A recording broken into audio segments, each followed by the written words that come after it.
Bueno, buenos días a todas, todos. Seguimos con las clases de adulto, enfermería del adulto y del adulto mayor 1. Vamos a terminar en esta clase lo que es necesidad de eliminación intestinal, como habíamos dicho antes, con prevención secundaria y prevención terciaria.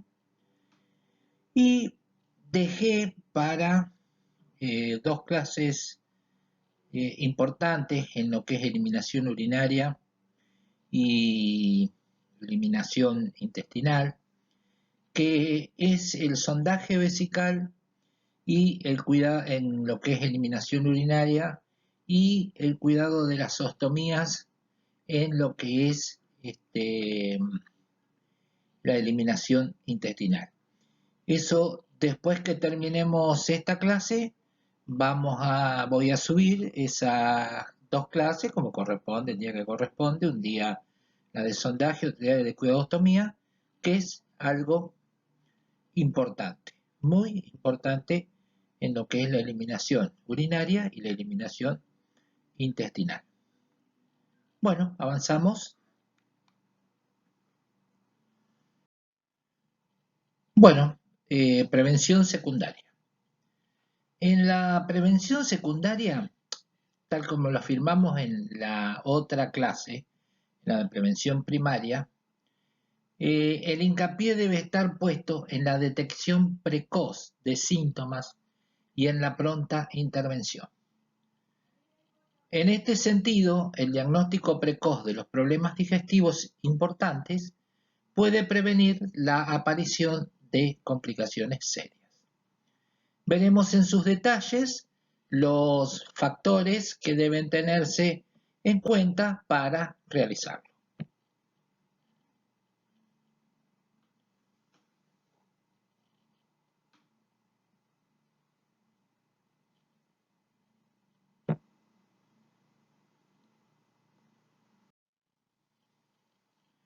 Según Long, en 1992, los signos que requieren seguimiento médico inmediato son: en la boca, una úlcera que sangra fácilmente y no se cura, un engrosamiento o bulto, una placa roja o blanquecina persistente, dificultad al masticar, tragar, mover la lengua o las mandíbulas.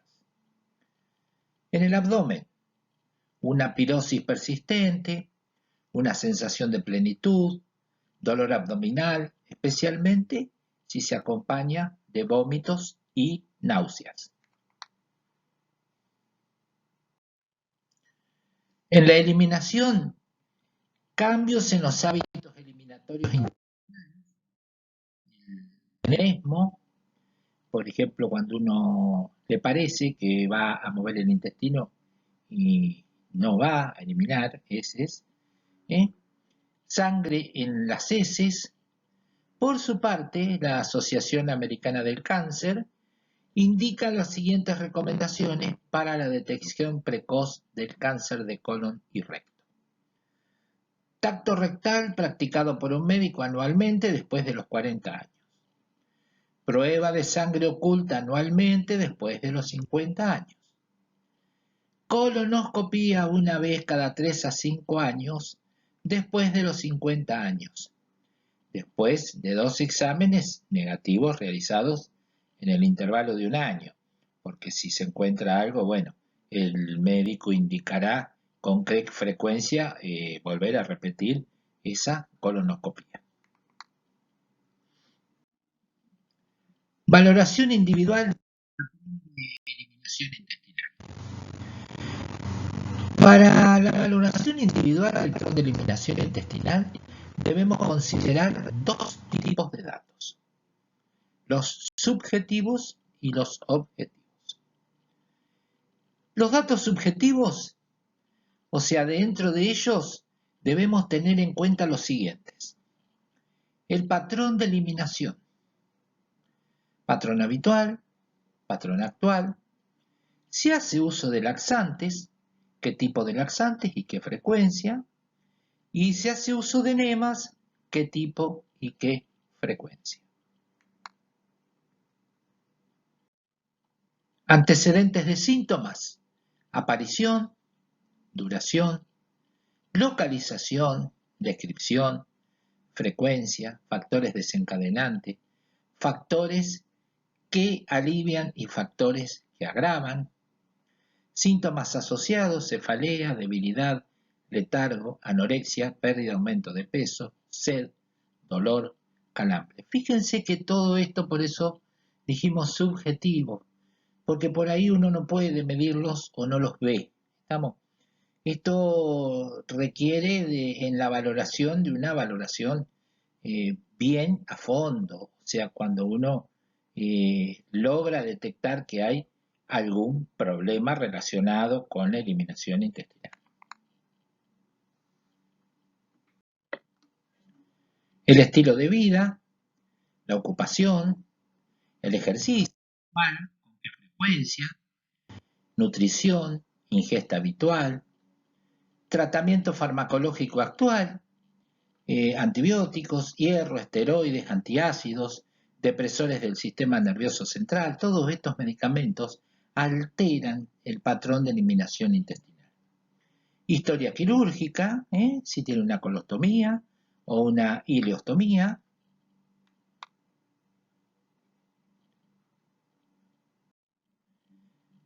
Bueno, y eso eran los datos subjetivos. Ahora en los datos objetivos. En relación con los datos objetivos, ¿qué debemos considerar? La deposición, el color, si es marrón, si es amarillo, amarillo verdoso, verde, negro, de arcilla, rojo. El olor, si es normal o fétido. La consistencia, si es blanda, formada, blanda voluminosa, pequeña, seca, pastosa, diarreica, dura. El tamaño y forma, si es grande, si es pequeño, si es redonda. Todas estas cosas es lo que nosotros debemos considerar en la deposición.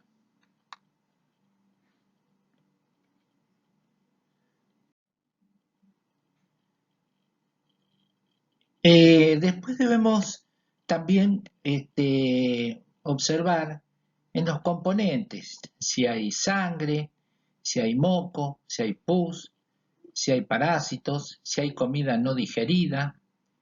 Después vamos a observar en la nutrición la ingesta de alimentos, tipo y cantidad, ingesta de líquidos, tipo y cantidad, la motilidad gastrointestinal, si tiene ruidos intestinales, si el tono es agudo, débil e infrecuente o no tiene, están ausentes. La distensión abdominal, si no hay ninguna, o sea, la inflamación del abdomen, si no hay ninguna, si es ligera, si es moderada, si es grave. La flatulencia, si no hay ninguna, si es frecuente o es ocasional. El examen de la zona perineal, si hay hemorroides, fisuras, irritación, un fecaloma, presencia o ausencia de heces en el recto y control del esfínter anal.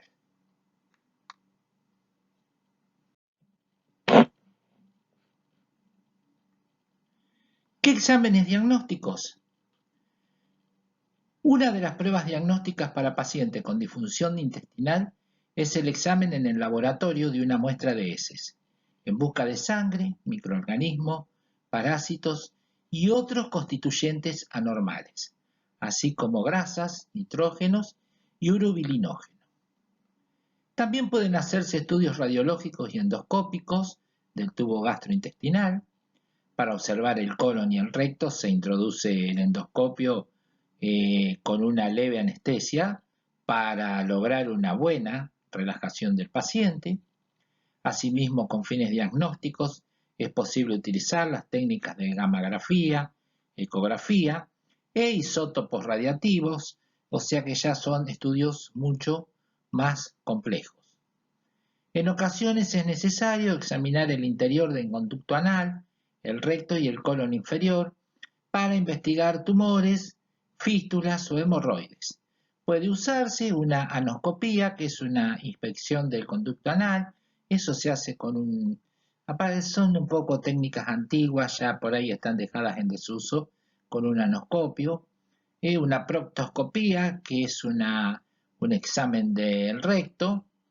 Una sigmoidoscopía, ya ahí tenemos o proctosigmoidoscopía, exploración del recto y del colon sigmoide.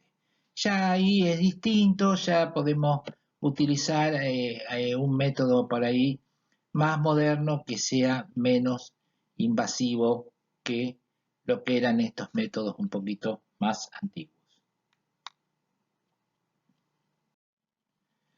Las categorías diagnósticas y los diagnósticos de enfermería vienen determinados por la valoración del paciente. Siguiendo la clasificación de la NANDA, las categorías diagnósticas posibles en una persona con alteración del patrón de eliminación intestinal pueden incluir, sin límite a ellas, las que se describen a continuación. Bueno, la alteración de la eliminación intestinal puede definirse como el estado en que la persona experimenta un cambio en los hábitos intestinales normales. ¿Qué intervenciones de enfermería tendremos? O sea, lo que nosotros llamamos NIC. Dentro de las intervenciones de enfermería se sugiere actuación ante el estreñimiento o la diarrea, control de líquidos, control de la nutrición, educación intestinal, irrigación intestinal si procede, enema, y administración de medicamentos si procede. Intervenciones opcionales. Opcionalmente se recomienda actuación ante el dolor, promoción del ejercicio, sondaje gastrointestinal, si procede, ayuda con el autocuidado, con la higiene, cuidados de la ostomía si procede, o sea, si tiene una ostomía, disminución de la ansiedad, terapia de ejercicios, vigilancia de la piel.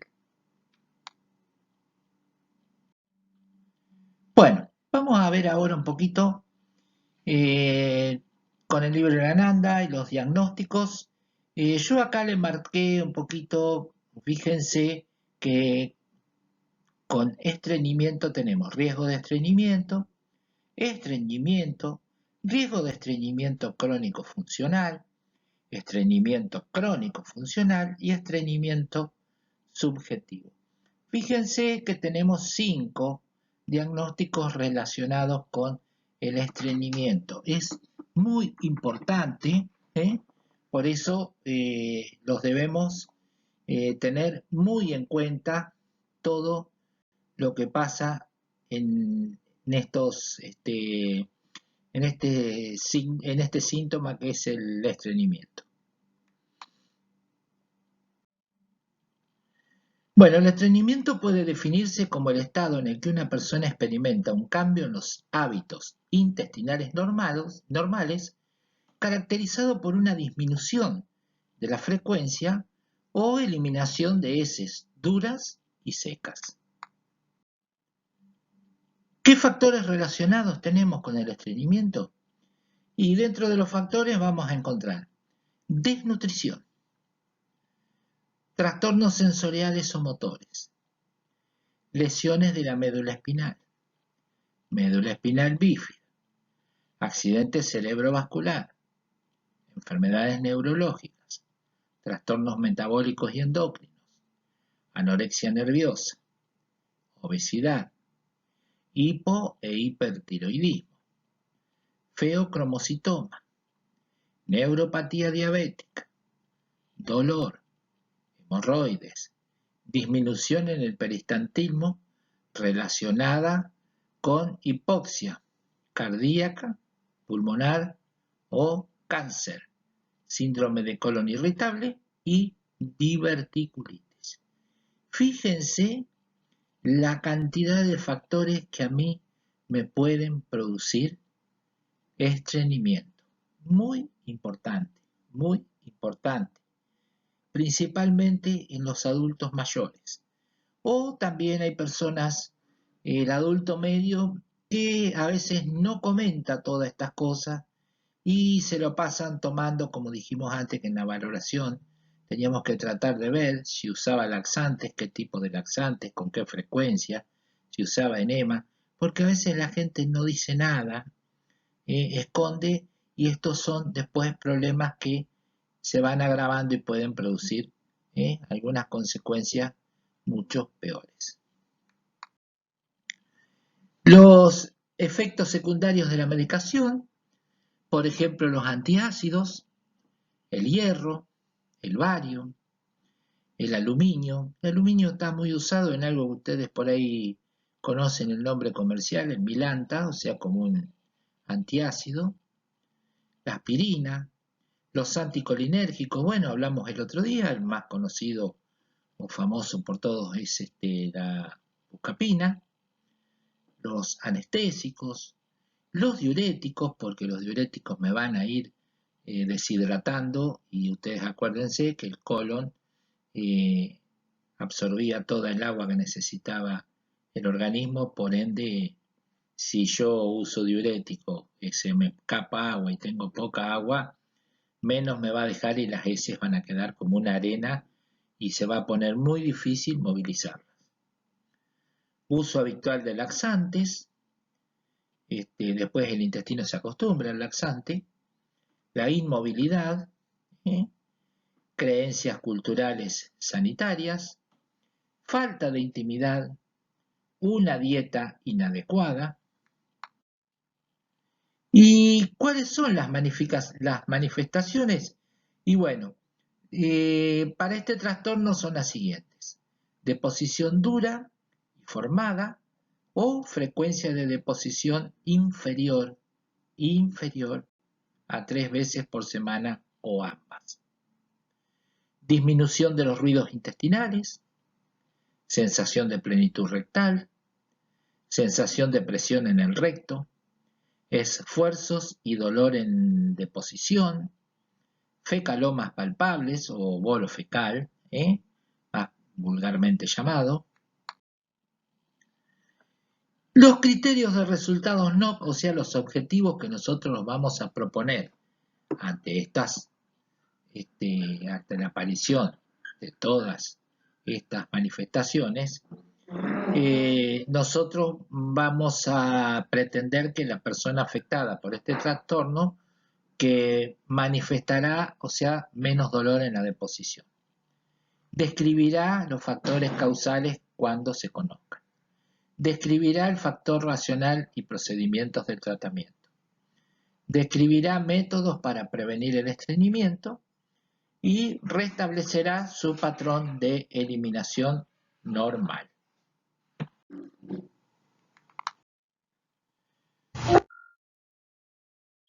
Bueno, intervenciones de enfermería. Para la resolución del problema se sugieren las siguientes intervenciones: vigilar la aparición de signos y síntomas de estreñimiento, comprobar movimientos intestinales, incluido frecuencia, consistencia, forma, volumen y color de las heces. Bueno, por ahí lo que habíamos visto un poquito en el cuadro de datos objetivos. Vigilar las características del peristaltismo intestinal, identificar los factores, o sea, los medicamentos, reposo en cama, la dieta, que pueden ser causa de estreñimiento o que contribuyan a este.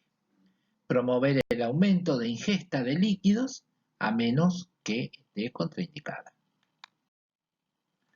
Revisar la medicación para ver si hay efectos gastrointestinales secundarios. Instruir al paciente, familia, acerca de la dieta, ejercicio y la ingesta de líquidos para el estreñimiento. Evaluar la ingesta de contenido nutritivo, administrar laxantes o enemas prescritos y pesar al paciente regularmente.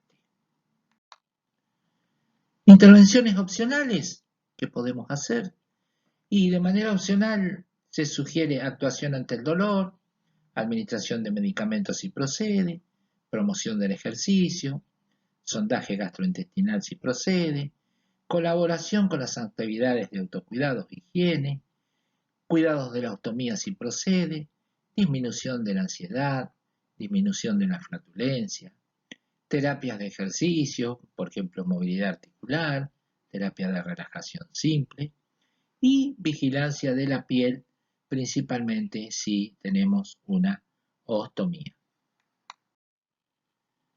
Bueno, pasamos ahora al otro diagnóstico que nos importa, que es diarrea. Acá lo tienen marcado, esto está desde el libro de la Nanda, una fotito, está marcado, ¿eh? Clase 2, función gastrointestinal, el código es 00013.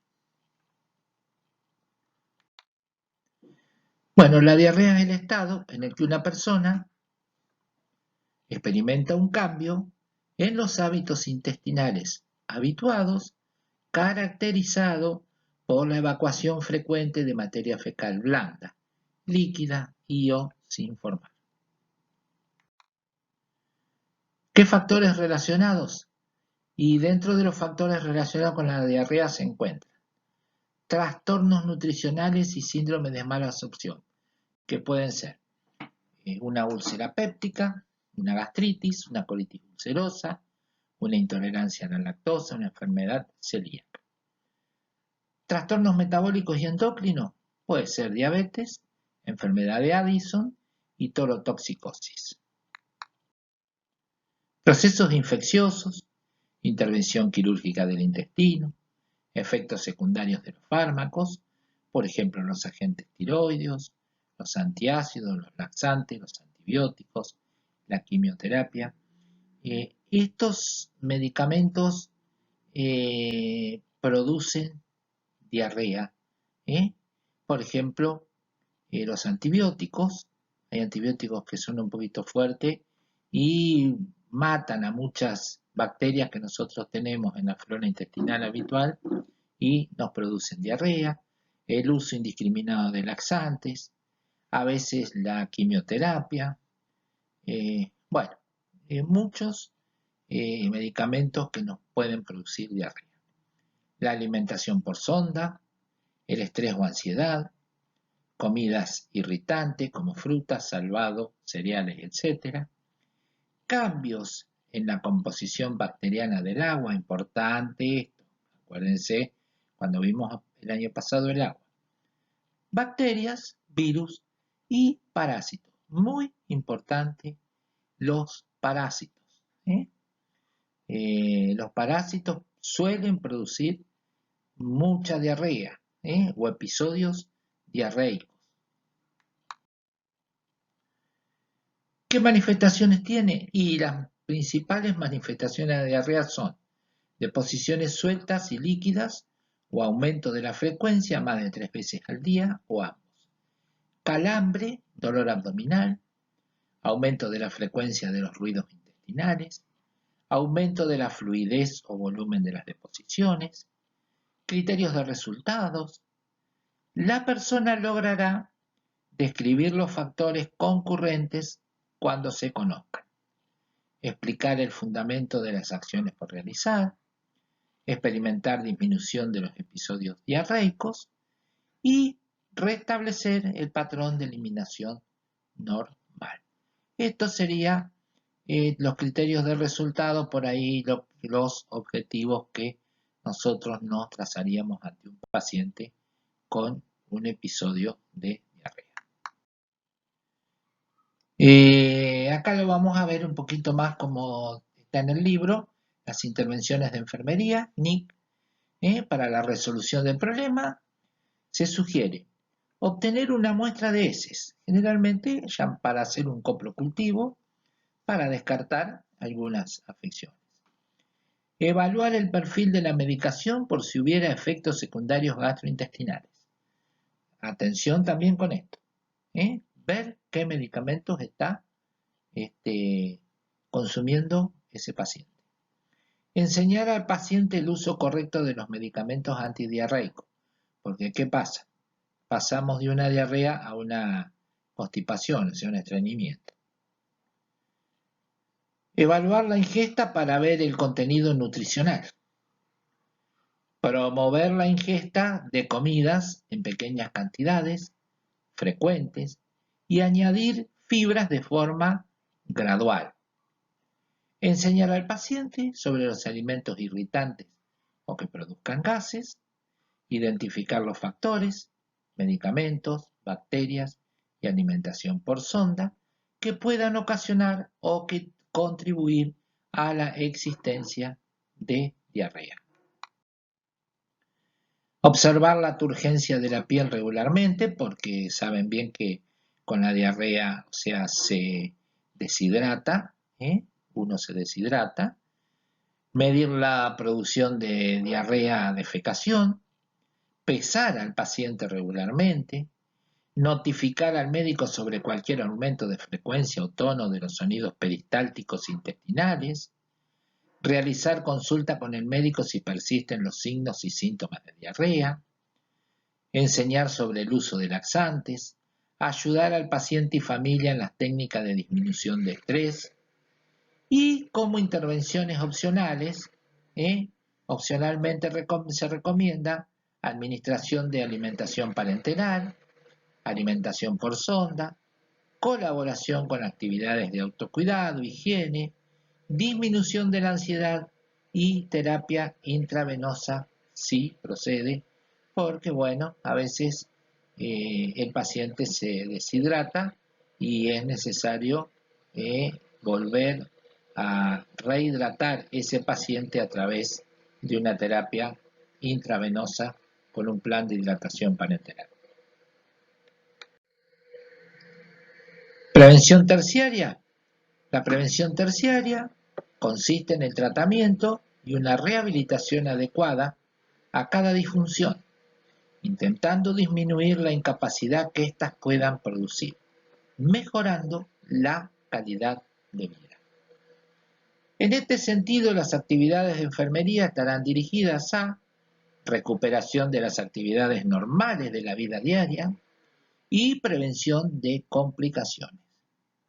Debe recordarse que el proceso de atención de enfermería no puede efectuarse sin un enfoque de relación de ayuda, o sea, un eje fundamental del proceso de cuidado, con los pacientes y o familia. Debemos siempre contar con la ayuda de la familia. De ahí la importancia de este enfoque multidisciplinario como proceso de crecimiento personal del usuario y profesionales, siendo la participación de la familia imprescindible en todo este proceso. Por otra parte, algunas enfermedades digestivas o por traumatismo requieren derivación fecal, la cual puede ser temporal o permanente. En la derivación temporal, el flujo fecal es redirigido para permitir que el tubo digestivo pueda curarse o para permitir una salida de las heces si existe una obstrucción. Una derivación permanente implica que el intestino no podrá volver a conectarse. Por ello, no se podrá volver a una eliminación normal. Esto es en el caso de las ostomías, que pueden ser, según el lugar del intestino que uno aboque al exterior, va a llevar el nombre, puede ser una yeyunostomía, una ileostomía, y las más comunes son las colostomías, principalmente a la altura del sigmoides. ¿Estamos? Pero bueno, por eso después yo les dije que les iba a subir una clase de todo lo que es ostomías y el cuidado de las ostomías. Estamos hablando en lo que es necesidad de eliminación intestinal. También tenemos derivaciones urinarias, cuando hay algunas afecciones que necesitan hacer una derivación hacia el exterior a través de los uréteres. Bueno, pero lo dejamos para la otra clase. En este caso, la atención de enfermería adquiere importancia, entre otros, en cuanto a cuidado de la piel, eliminación, control de colostomía, dieta. Conclusiones. Es importante tener en cuenta, en relación con ello, que la intervención se debe llevar a cabo haciendo hincapié en la prevención de los trastornos y la promoción de la salud, intentando evitar la propagación de la enfermedad. Ahora bien, enfermería no solo deberá intervenir en la prevención primaria, también tendrá un papel destacado en el diagnóstico, tratamiento y rehabilitación, que es prevención secundaria y terciaria. Por ello, será fundamental el conocimiento del patrón normal de eliminación intestinal, así también de las posibles alteraciones, teniendo en claro las acciones que deben llevarse a cabo para la detección temprana de la enfermedad y la recuperación del paciente afectado. Bueno, ahora vamos a ver un poquito las actividades. Hay una para cada comisión, muy parecido a lo que hicieron en el parcial. Como introducción, la aplicación del PAE siguiendo los lineamientos en todas sus etapas, utilizando las taxonomías NANDA, NOC y NIC, serán los pasos a desarrollar en la presentación de este caso clínico. O sea que ustedes van a tener que utilizar los diagnósticos de la NANDA y después los objetivos y las intervenciones de enfermería siguiendo las taxonomías NOC y NIC.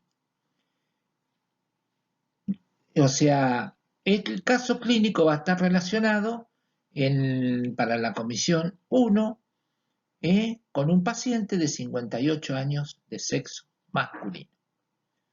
Con el propósito de evaluar al paciente de forma completa, se realizará la aplicación de la valoración a través de las 14 necesidades de Virginia Anderson y así determinar el patrón o los patrones alterados y las necesidades interferidas y darle paso continuo al diagnóstico según los dominios de la NANDA en busca de resultados NOC y dando respuesta a través de las intervenciones NIC.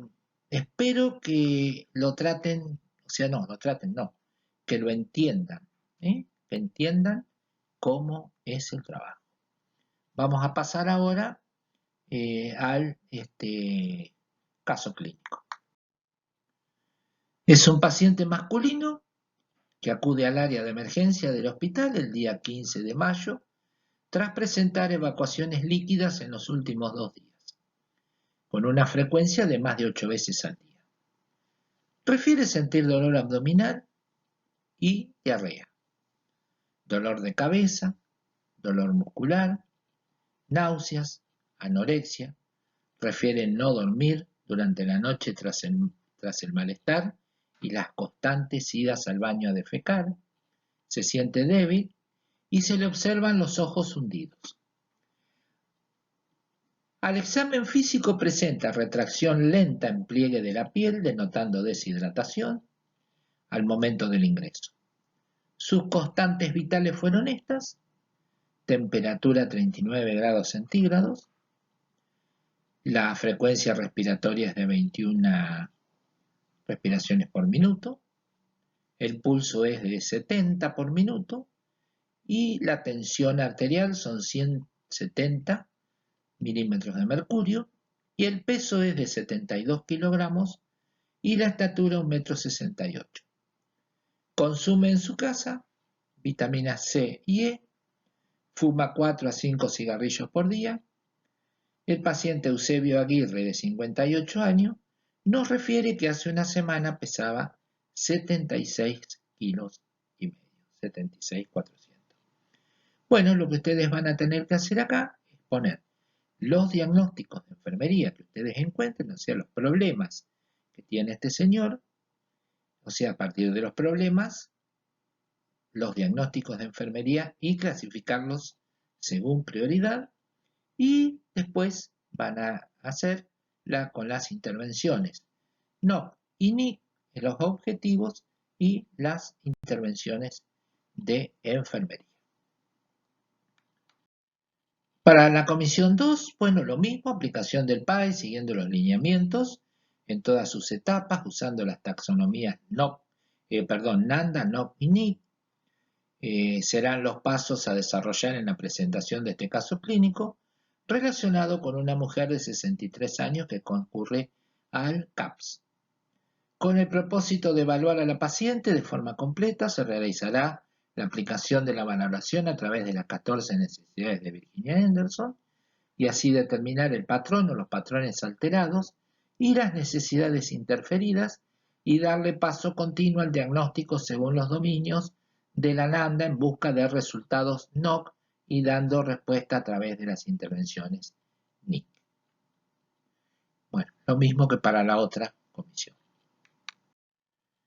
Bueno, el caso es una mujer de 63 años de edad que concurre al CAPS de su zona, refiriendo problemas con su defecación. Refiere que consume diariamente bisacodilo desde hace 2 meses. Yo les resalté algunos medicamentos para que ustedes tuvieran en cuenta algunos factores. En la entrevista pudimos concluir que la paciente presentaba una pérdida de la motilidad intestinal, así como de la motilidad gastroentérica. Según la paciente, las heces eran escasas y duras. También refería sangrar durante la evacuación, pues presentaba hemorroides internas y externas. La frecuencia de evacuaciones era de 2 a 3 por semana, un promedio semanal máximo de 0,43 por día. La paciente recibía tratamiento con lactulosa, 30 mililitros por día para el estreñimiento, omeprazol, les puse los nombres genéricos, por ahí hay algunos nombres comerciales que ustedes pueden conocer, pero bueno. Omeprazol 40 miligramos por día para la prevención de problemas gástricos asociados al uso de antiinflamatorios no esteroides. Si usa antiinflamatorios no esteroides, tener en cuenta que esta paciente ha estado con dolor o está con dolor. Amilorida, 5 miligramos, hidroclorotiazida, 50 miligramos, o sea, es una medicación que viene en una sola pastilla, vienen los dos, o sea, el antihipertensivo con el diurético, es un diurético ahorrador de potasio. Bueno, ustedes creo que ya esto lo conocieron todos, por la hipertensión, o sea, para la hipertensión. Lorazepam, 5 miligramos por día, como hipnótico y ansiolítico. Diosmina esperidina para la insuficiencia venosa crónica, y además de esta medicación, la paciente se automedicaba con bisacodilo 10 miligramos por día desde hace 2 meses. Bueno, estos son los 2 casos que tiene que resolver, uno cada comisión. Por favor, cualquier duda que tengan, la consultan, piénsenlo bien, porque hagan de cuenta que ustedes están con este paciente. A ver qué problemas encuentran, a ver qué objetivos se van a plantear y qué intervenciones de enfermería van a realizar ustedes para tratar de solucionar algunos de los problemas que tienen estos 2 pacientes. Bueno, muchas gracias por su atención.